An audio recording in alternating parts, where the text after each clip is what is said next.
Cliwik ora. Napa pantes kaya ngoten niku? Sing mlebu ming Durmagati, kalih Citraksa, kalih Citraksi, kalih Durgempa. Niku wae nggawa kertu ora. Sekolah kok nggawa kertu niku ajeng do napa? Nggih Kakang. Lho niku lho Depati. Kaya ngoten niku ampun nyalahke kalih kula. Ning kula aturi nintingi karo gesange Kurawa dhewe. Pamanarya. Wonten dawuh nggih, Bawudana. Wonten timbalan nggih. Kakang Prabu Karna ing Awangga. Wonten dawuh Yayi. Boten kadosa dinten samangke ingkang kula raosaken. Anggen kula jemenanata wonten negari Ngastina. Dinten sakmangke gadhahi raos melang-melang kadidene ninggal jejabang wonten tepining Balumbang. Manah kula boten ayem, manah kula boten tentrem. Dipun sababaken saking menapa wonten kedadosan ingkang nembe kemawon kelambah wonten negari Ngastina. Nuwun sewu nggih. Menawi kepareng kawedharing kathah kedadosan menapa ingkang damel penggalih paduka anak Prabu tumunten boten tentrem miwah boten jinem. Mugi kepareng ngambah bareng ingkang bapa ing kepatihan nggih Pamanarya. Wonten dawuh Sabtu hari ingkang kepengker kula menika nampi Nawala. Wonten surasaning Nawala menika kula wau sareng kula tingali ngandhap piyambak menika boten pangling tapak astanipun. Inggih menika anak kula ing Trepsila geni pun wisanggeni. Lho. Wisanggeni atur Nawala dhateng paduka anak Prabu Ngastina kasinggihan mekaten. Wigatosipun menapa? Wonten madyaning Nawala menika kula wau kasrat bilih wisanggeni. Nedyan Jabel negari Ngastina kono piyambakipun kepengin sanget ngraosaken dados nalindra wonten negari Ngastina. Paman ngemuti bilih lancur-lancur Pandhawa, anak-anak Pandhawa menika nadyan wisanggeni menika lari ndugal kewarisan nadyan yuswanipun dereng sepintena parandene winongbong dening dewa kinayoman dening dewanipun. Mila menika ingkang dadosaken jibek-bebek raos ing manahipun ingkang putra ing Ngastina. Menapa inggih badhe kelambahan negari Ngastina menika badhe dipun suwun dhateng pun wisanggeni. Menapa inggih badhe kelambahan kula menika pasrah negari dhateng lare ing namipun wisanggeni. Upami mekaten tanwandi kula sak kadang-kadian para sata Kurawa badhe mapan wonten ing pundi. Langkung-langkung kuwatos raos ing manah kula menawi wisanggeni menika ngraosaken dados nalindra wonten negari Ngastina tumunten gadhahi raos jenak tuwin kepenak ngibaratipun kadidene tiyang ngemut gula krasa legi tumunten moh nglepeh. Negari Ngastina dipun kukup dhateng pun wisanggeni tanwurunga kula sak kadang-kadian menika mboten badhe gadhah papan nanging menawi kula badhe ngekahi negari Ngastina alitipun kula kekahi agengipun negari menika badhe kula ajangi mawi ajanging peperangan. Bawan kula ngertos sepinten kegiatanipun wisanggeni paribasanipun nadyan wisanggeni menika ijen tanpa ruang sagah gulung negari Ngastina. Mila dinten samangke bingung raos ing manah kula kedah menapa ingkang kula aturaken dhateng anak kula pun wisanggeni menawi sak wanci-wanci wisanggeni menika sowan dhateng negari Ngastina tumunten badhe anjabel negari Ngastina. Kula nyuwun iku pratikelipun para sepuh, kula nyuwun pangandikanipun para sepuh supados angen-engengi dhateng raos kula menika paman kula sajenar. Nyawa-nyawa jimat kula nggih sesemban kula wonten ing Madyapada prapteng delahan boten nama elok menawi paduka paring dawuh ingkang mekaten nedhengipun ingkang bapa menika midhanget pangandika paduka kemawon tumunten hanggadhahi raos kuwatir. Sabab menapa ta kula kuwatir? Krana leres pangandika paduka bilih wisanggeni menika nyata lare ndugal kewarisan.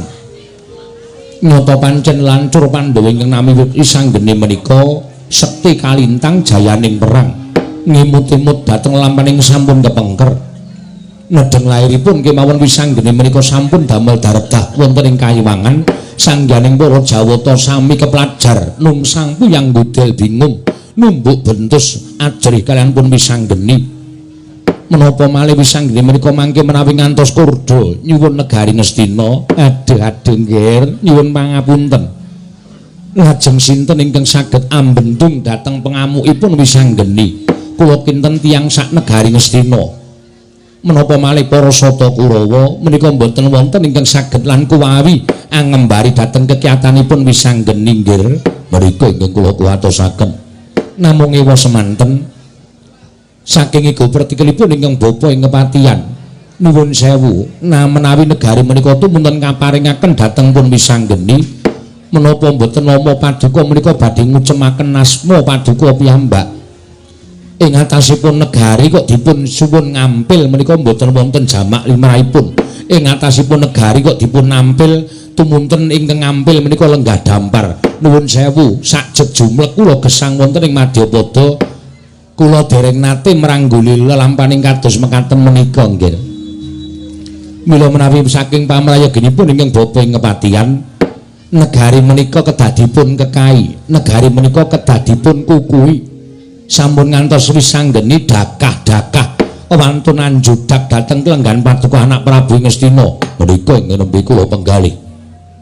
Namung caranipun kados pundi? Serananipun menapa? Supaya Wisanggeni saged nampi lan boten dados daredah madyaning negari Ngastina. Lah menika ingkang badhe radi angel dipun padosi srana-srananipun. Namung ewa semanten kula nyuwun pangapunten. Ingkang sowan wonten ing madyaning pahaman datul negari Ngastina menika boten namung ingkang bapa ing kepatihan piyambak, klebu Kakang Penemban Durna, menika ugi kami tuwaning negari Ngastina. Mbok menawi wonten iku pratikel langkung-langkung Wisanggeni menika anakipun Janaka. Janaka menika siswanipun Kakang Durna. Mbok menawi Kakang Durna ingkang ngertos dhateng lambe atinipun Wisanggeni nggih. Oh Durna, wonten dawuh nggih. Menggah pamanggipun bapa ing Sukalima kados pundi? Negari menika dipun suwun dhateng pun Wisanggeni. Oh, menawi cara kula dipun paringaken kemawon nggih. Dipun paringaken kados pundi? Dipun paringaken ngampil dhateng pun Wisanggeni. Menawi kula maringaken ngampil negari menika dhateng pun Wisanggeni, menapa boten nami kucem asmanipun Duryudana? Kula nuwun sewu. Langkung prayogi panjenengan nandhang wirang sekedhap kemawon, nanging badhe anuwak dhateng pinten-pinten korban ing badhe dumados wonten negari Ngastina. Liripun paduka paring dawuh mekaten. Jalaran Wisanggeni menika nuwun sewu lho nggih, nadyan kula menika klebet tiyang sepuhipun piyambak. Janaka menika anak kula siswa, sampun dados anak kula piyambak. Ateges Wisanggeni menika wayah kula, nanging kula menika eyangipun kemawon boten saged gagapi dhateng kasektenipun Wisanggeni. Ngono ya Kakang. Dik Pate. Wisanggeni kuwi wong dugal kewarisan. Wisanggeni kuwi nalika laire wae, nalika semono gawe geger ana ing kayangan. Mula jenenge Wisanggeni, wisa geni, wisaning geni. Kawah Candra Dimuka kuwi ora kuwawa ngobong awake Wisanggeni. Mula Wisanggeni kuwi dadi kekasihing Sang Hyang Asih Prana, tegese kasihing Sang Hyang Bathara Wenang. Ning ngendi ana Wisanggeni, ning kono lenggah Sang Hyang Bathara Wenang. Lah iki sing marai bebayani ana ing kene iki. Iya. Nggih. Ning nganti para Sata Kurawa wantun kan Wisanggeni cobi, kula tak nyuwun prisa. Kula tak takon karo sampeyan. Kurawa sapa sing iso menang karo Wisanggeni? Mboten wonten sing iso menang karo Wisanggeni. Pun to? Mang tandingke siji mbaka siji utawa Wisanggeni mangkrubut menika mboten ajeng iso kelakon Kurawa menang karo Wisanggeni. Luwih-luwih pangandikanipun anak Prabu Duryudana menika ngrembak babagan Wisanggeni. Mongko Wisanggeni menika biasane ora tau pisah karo kakangne lanang inggih menika Satriya Ngrandu Gumbala pun si Antasena. Mergo anak-anak Pandhawa niku wis dijojokke dhewe-dhewe Dik Pate. Yen Abimanyu niku rakete karo Gatotkaca, yen Antarja niku rakete karo Irawan, yen Antasena niku rakete karo Wisanggeni. Lah niki mengke nek nganti Wisanggeni ngajak kakangne ya niku si Antasena. Oh, nuwun sewu, Nger. Kula lan panjenengan kedah kesang saking negari Ngastina, negari menika dipun paringaken ngampil dhateng pun Wisanggeni. Ngono ya Kakang, kuwi nek arep slamet ngono kuwi. Nek arep Kurawa do pating penjoto sirahe ya njajal mungsuh karo Wisanggeni. Nek Kurawa arep padha lara awake, biru erem raine njajal. Ning apa ya Wisanggeni kuwi ora iso dikalahke. Lho, kok sik Dik Pate, saben wong kuwi duwe keringkian. Ning yen to goleki kringane Wisanggeni kuwi ora ana, ora iso. Ora ana, ora iso. Mergo Wisanggeni ku jaba pinter, tur bocahe ya pancen sekti kalintang jayaning perang. Tur bocahe ya pancen lantip panggraitane, batine ya iso mawas marang sapa wae. Mula angel digoleki kringane Wisanggeni kuwi angel. Wisanggeni sing didaya kaya ngono karo dimungsuh karo Sata Kurawa. Nuwun sewu lho, kula mboten ngembe kalih Kurawa mboten. Kula mboten ngilani kalih Kurawa mboten. Ning nyatane pun dumadi teng pundi papan. Pun sampeyan saniki mang takon karo para kawula cilik sing kulina ndelok wayang. Tahu ana apa? Perang Wisanggeni karo Kurawa, menang Kurawa? Mboten wonten. Mesti ra payu dalange. Yakin niku kula mboten. Mboten omong gara. Mergo wis nyalai kodrat. Lah saniki malah kula ajeng takon karo sampean. Mang takon apa? Kula malah gumun. Kurawa niku rak wong tuane Wisanggeni. Pancen pernahe wong tuane Wisanggeni. Kok nganti Kurawa kalah karo Wisanggeni niku nek cara kula rak kleru gurune to. Lho mangke riyen aja ngawu gawar ngawur. Kok terus sampean nglerokke gurune, mongko gurune Kurawa niku kula. Tegese sampean nglerokke kula. Kula mboten nyebutno jeneng. Ora nyebut jeneng niku nek sampean ngunekke gurune Kurawa niku padha karo ngunekke kula. Ning kula mboten ngunekke asma sampeyan. Lah saniki nek sampeyan krasa kok iso kaya ngono para Sata Kurawa kok ora duwe kadigdayan sing luwih kaya anak-anak Pandhawa. Niku sing kula mboten rada narimakake ati kula. Ing atase Kurawa niku luwih tuwa kok nganti kalah karo Wisanggeni. Mangke riyen. Sing jeneng wong nyacat wong ki penak wae dipate. Ning nek wong kang ngilo karo gitoke dhewe ki ora bakal iso kelakon. Nek omong nganggo waton aja waton omong. Nggih. Kula niki jejering guru, wis madhep minangka guru sing becik. Bisa digugu lan ditiru, aja jarwa dosoke guru kok wagu tur saru. Nggih. Kula mulang para Sata Kurawa niku ya wis apik-apik kabeh tenan. Ning ya nuwun sewu sing jeneng kawruh. Ngelmu niku wujude kaya banyu bening. Ngelmu niku wujude kaya banyu bening. Banyu niku nek disokke teng wadah sing resik ya bakal iso migunani tumraping urip sing nampa banyu kala wau. Ning nek disokke teng wadah sing reget, arep dikaya ngapa banyu niku wis ora ana gunane apa-apa. Lah saniki mbane nek Pandhawa apa anak-anak Pandhawa niku wujude wadah sing resik, wadah sing apik. Kula soki banyu ngelmu kula, bisane ya iso dienggo penguripan tenan, iso digunakake tenan. Ning saniki nuwun sewu nek Kurawa niku kula embake wadah wis borot tur reget. Nggih. Niku bisa ana banyu ora bakal iso dienggo penguripan, ya ming brebes mawon. Nuwun sewu. Ngerti nek Kurawa niku wujude wadah sing borot, kok sampeyan mboten nambal wadah niku. Kula niku pendhita guru kang tambal ban. Ngoten? Dadi kula ora duwe kewajiban nambal para Sata Kurawa. Sing kudune nambal para Sata Kurawa niku ya sing gulang-gulung saben dina sing momong para Sata Kurawa. Maca apa sing momong para Sata Kurawa? Ora liya kejaba amung sampeyan. Mula Kurawa pakartine kaya ngono niku nuwun sewu. Wong-wong niku nek didelok apik karo orane niku gumantung karo srawunge kok Dipate. Gumantung karo srawunge. Oh nggih, mesti cetha kaya ngoten. Nek srawunge wong apik-apik niku bakal kelepetan srawung sing apik. Nek srawunge wong ala, nadyan dikaya ngopo ya bakal kecipratan ala. Niku wis mesti. Monggo srawunge Kurawa niku karo sampeyan. Mula ya ora jenengane. Nek Kurawa niku jane bocahe apik-apik, bocahe becik-becik. Ning merga nuwun sewu srawunge karo patih kaya sampeyan. Lah Kurawa dadi elek kabeh. Merga sing jeneng elek niku bakale nular. Nek ora tetek tanggo-tanggon atine bakale nular. Ana wong nyebutake ora mangan nangkane ning gabul pulute ngoten nika. Ora mangan durene ning mambu ambune ngoten nika. Ngoten to Kakang. Lho nggih. Ning saniki Pandhawa, Pandhawa niku wong tuwajuh, wong tekun, wong seneng gatekke karo piwulanging guru. Mula ora aneh, ngelmu kula sing kula paringi para Pandhawa niku migunani banget tumraping para Pandhawa. Ning mboten wonten siji ya ngelmu sing migunani tumraping para Sata Kurawa. Nggih niku wau kula mbake kaya dene wadah sing reget karo wadah sing apik. Contone Pandhawa sesuk-esuk tak nehi ngelmu pengasihan. Teka ning pamulangan saka 5 jam 7. Pandhawa niku 5 cacahe setengah 7 wis do sedeku teng ngarep kula. Meneng mawon, kula ngelmu kulane japa mantra ya dicakke tenan. Ngelmu pengasihan iki kudu tok lakoni kuwi apa 40 dina 40 bengi. Monggo Pandhawa ya nglakoni tenan. Pandhawa ya do tapa 40 dina 40 bengi. Mula ngelmune ya kelakon tenan. Enten tembang pocong nika ngelmu iku kelakone kanthi laku lekase lawan kas tegese kas nyantosani setya budya pangakese durhankara. Ora ana ngelmu sing tanpa laku. Ngaten nggih Kakang Dena. Nggih. Saniki kula tak takon, Kurawa niku padha manut kalih kula? Kurawa sok dina Kemis do mlebu ning Sukalima. Tak wenehi ilmu atos sing balung wleting kulit tinatah mendat jero menter. Damunina nggih sendika ana niki sendika Bawadana ana niki sendika. Jam 8 takon tekan Sukalima nganti setengah 9 tak anteni mboten wonten sing jedul siji-siji ya. Barang kula goleki malah teng mburi sekolahan. Do celiwik ora. Napa pantes kaya ngoten niku? Sing mlebu ming Durmagati, kalih Citraksa, kalih Citraksi, kalih Durgempa. Niku wae nggawa kertu, ora.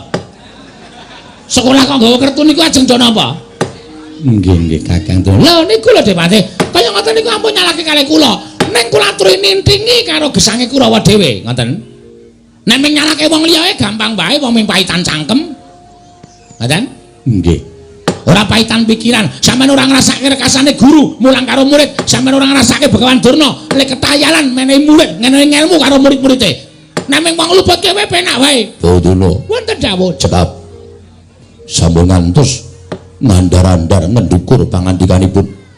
Perkawis menika mboten ngrembak perkawis anggen Paduka mucal dareng para sata Kurawa. Lho, kula menika namung matur menapa wontenipun lho, Nggih. Manah kula menika sakit menawi dipun paido menika manah kula sakit. Menawi dipun kias kula dipun kilani sawijining guru ing mboten saged dipun gugulan ditiru menika manah kula menika nuwun sewu kumrangsang nggih. Nggih, nanging cekap semanten Kula Prabu Karna. Wonten dawuh Yai. Kula Prabu latri paring dawuh. Kula kedah kados pundi supados sak mangke menawi sanggeni sowan kula kudu matur menapa lan kula kudu paring pangandikan menapa kaliyan anak kula wisanggeni. Yai, kula nuwun sewu. Panjenengan menika ingin dadi Srana Nalindra wonten negari Ngastina. Panjenengan menika makuthaning bangsa Ngastina tiyang nomor setunggal ingkang nyekel nyepeng kendho kencenging pernatan amis baji ning kahanan negari Ngastina menika wonten pundhaking Nalindra. Katentremaning para kawula menika mugi wonten pundhaking Nalindra. Tuwin sedaya ingkang lumampah wonten praja Ngastina menika klebet dados panguwaosipun Maduka Kyai Prabu Duryudana. Menawi Paduka menika nampi nawala saking anak kula wisanggeni tumunten wisanggeni badhe nyuwun negari bebasanipun sedumuk bathuk senyari bumi nadyan namung sedumuk jembaring bathuk nadyan namung saknyari jembaring bumi. Paduka Kyai Prabu kedah ngekahi negari menika ngantos tetesing getih ingkang pungkasan. Menawi kanthi wisanggeni delanyak badan jodak kawibahan Paduka. Ing ngraka ingkang nganggo ingkang sagah minangka dados cagak tuwak ing kalendran Paduka. Badhe kula tantang wisanggeni menawi perlu kula wantun perang tandingan anak kula wisanggeni supados sak mangke murungaken anggenipun badhe nyuwun ngampil negari Ngastina menika. Wonten dawuh nggih. Jebul bocah ora kena dirasani. Nembe kemawon dados rembagan. Menika wisanggeni sowan kaliyan pun Antasena paman kados pundi? Lah monggo enggal tata-tata kisah kemawon nggih. Mangke menawi ngantos panjenengan menika ndadosaken kagelan manahipun lare menika monggo leres ngendikanipun Kakang Penemban Durna jebul wisanggeni nganti kadangipun inggih menika pun wayah kula Antasena. Iya. Menika saya mbebayani nggih paman. Lenggah langkung prayogi kula badhe dangu dhateng pun anak kula wisanggeni kula sumanggaken nggih anak Prabu Ngastina. Wisanggeni Badararja saprapta munggir anakku bocah bagus wisanggeni anak Hanung Hanindita bocah mursid iso mikul dur mendem jero karo wong tuwa aja mung kandhek ning pangucap nanging kababaro dadi pakarti berkah pangestuning Siwa Duryudana niskala praptaku ora nuwun suwiji apa wa aku ngaturake sembah bektiku katur ya wa ya tak tombo ora liwat pangestu ning wa tampanana ndak gegem dadekake jimat paripe Antasena Badararja saprapta munggir cah bagus slamet tekaku Pak Di nuring sambikala aku ngaturke bektiku katur ngersaning Pak Di Duryudana ya tak tombo nggih cah bagus pangestune awakmu ing Ngastina Tampanana tak gegem dadekake jimat. Wayang Mas katuran Karaharjan rawuhipun. Simbah Patih Sengkuni slamet aku, Mbah. Aku ngaturke bektiku kunjuk ya, Mbah. Inggih kula tampi dawah sami-sami nggih dipun sekecakaken. Angger Antasena katuran Karaharjan. Ya, slamet, Mbah. Pangestune Simbah Patih Sengkuni wilujeng bektiku katur ya, Mbah. Kula tampi nggih dawah sami-sami dipun sekecakaken. Oh, wis anggene putuku cah bagus. Putuku Canjentara ngger wis anggene padha raja sak praptamu kula. Simbah Durna slamet tekaku, Mbah. Aku ngaturke bektiku katur ya, Mbah. Oh iya tak tampa.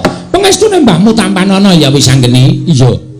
Ndak gegem dadekake jimat Simbah Sukalima. Antasena kowe padha raja sak praptamu ngger. Antasena putuku. Slamet pangestune Mbah Kakung wilujeng bektiku katur ya, Mbah Kakung. Oh iya tak tampa. Oh, suwe ora weruh karo putuku rasane kangen. Aku ya kangen karo Mbah Kakung nganti aku mau mampir ning Sukalima. Loh.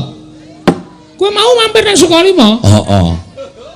Ning Simbah Kakung ora ana. Pancen aku ning Ngastina. Sing ning ngarepan Mbah Putri. Mbah Putri sing endi? Coba sing endi? Ya Mbah Putri biasane tak sawang lagi mangan suket. Oh iya, pancen mbahmu ki karemane kuwi. Engko dilongkas dedak Antasena. Iya, Mbah. Wis ora usah dadak mirang-mirangke mbahmu, Ya. Aku ngaturke bekti ya, Mbah. Tak tampa cah bagus. Pangestuku Tampanana ya, Ngger. Tak gegem dadekake jimat. Wis anggene padha raja sak praptamu. Siwa ngawangga slamet tekaku wa, bektiku katur ya, wa. Iya tak tampa wis anggene. Pangestuku Tampanana tak gegem dadekake jimat. Antasena padha raja. Pangestune Siwa ngawangga slamet tekaku.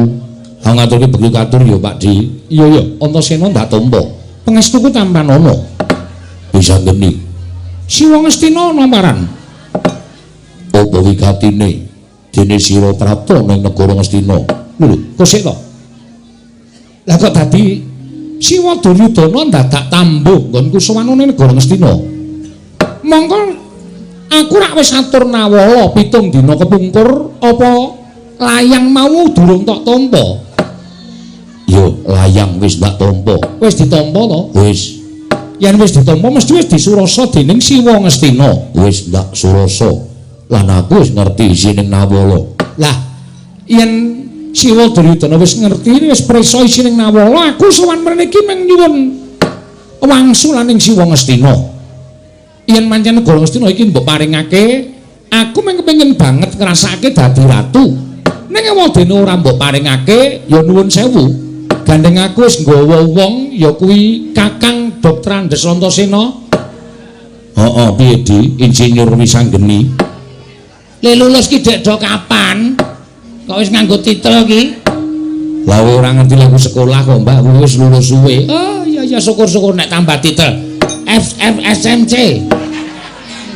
FFMC ki apa? Ora ngerti titel kok FMNC barang.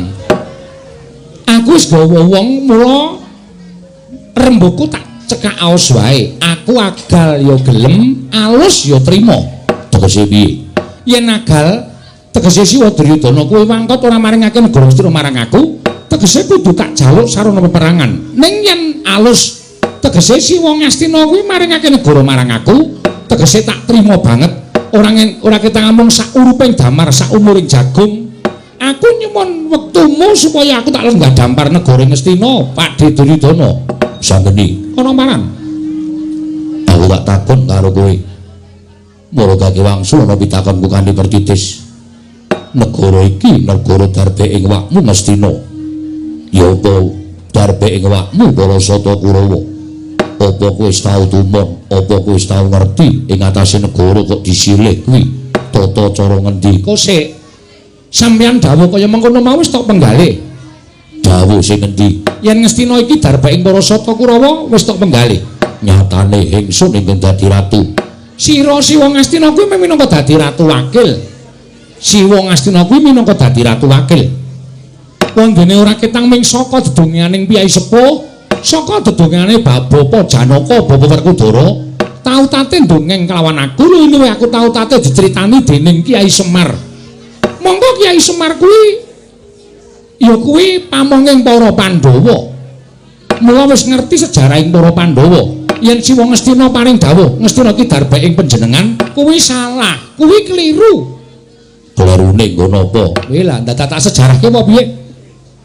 Sing dadi ratu kuwi nalika semana Eyang Prabu Pandhu kuwi mbahku. Simbah Prabu Pandhu nalika semana dadi ratu durung tutuk nggone nyam kamukten wekasan binanjut dening para dewa. Sadurunge binanjut dening para dewa, Eyang Pandhu nalika semana weling karo Eyang Destarata. Yen to titip negara Ngastina iki marang panjenengane Eyang Destarata. Mengko yen putra-putrane Bapak Eyang Pandhu wis dewasa, ya ki para Pandhawa kinan balekke marang para Pandhawa. Nanging wangune Eyang Destarata ngemut gula krasa legi moh nglepeh. Kepengin muktekake marang anak-anake. Tumuli wong tuaku para Pandhawa disingkir-singkirke saka negara Ngastina, pamrih Ngastina men diwengku dening para Kurawa. Lah, kateman kaya mengkono kelakone.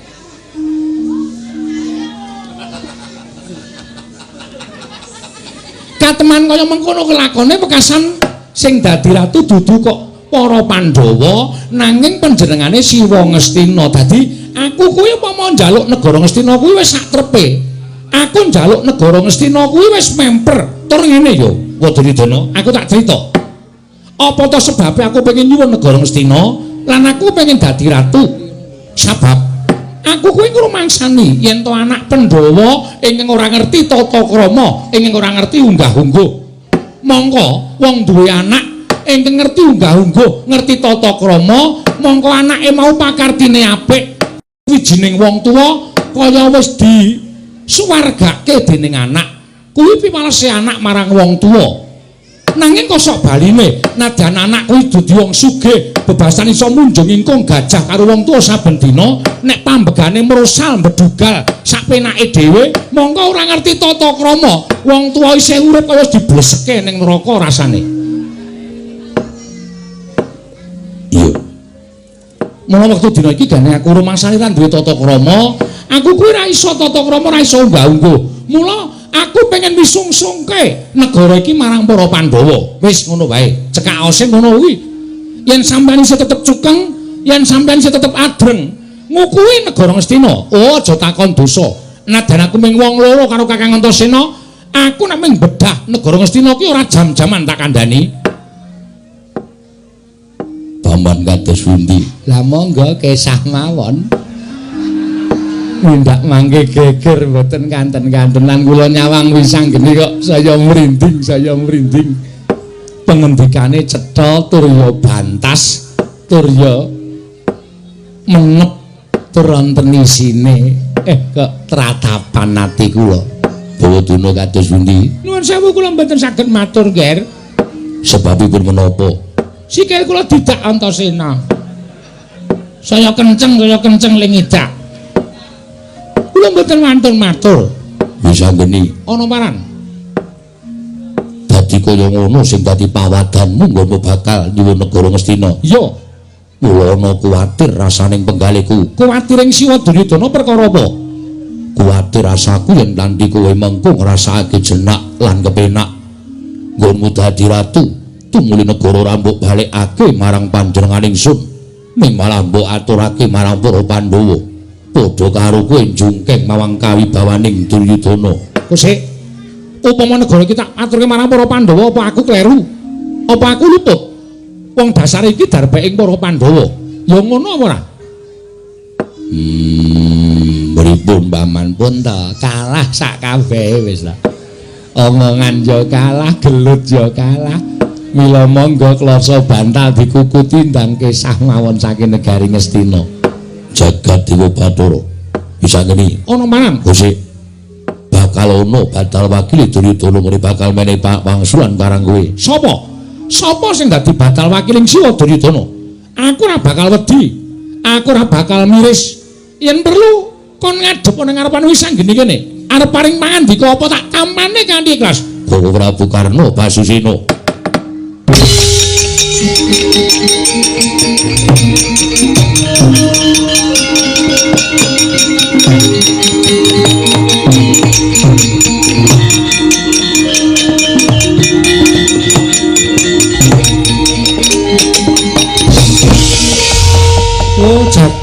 Bathara jagat pangestungkara.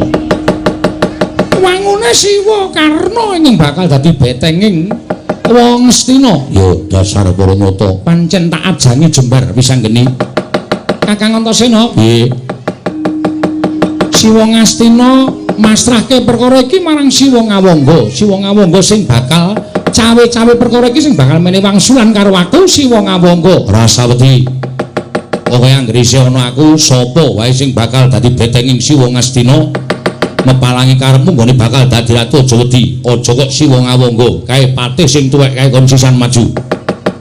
Aku ora bakal wedi. Apa yang Durna kon ngewangi Siwa Ngastina aku ora wedi.